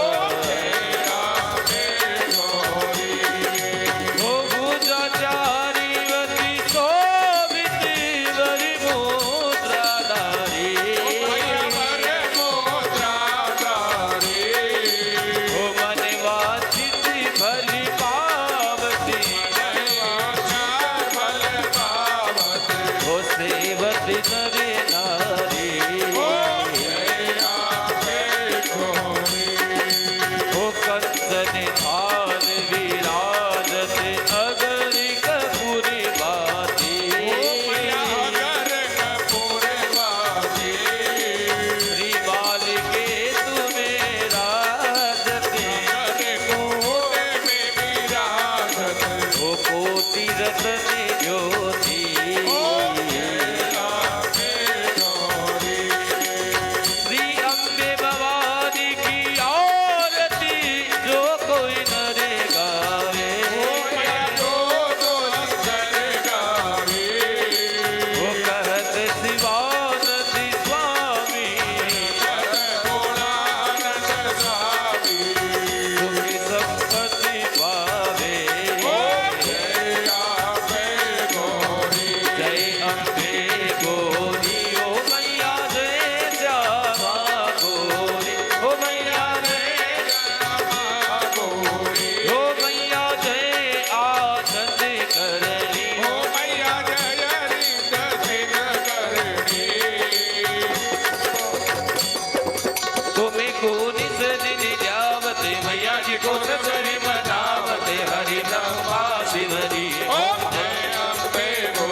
श्री राम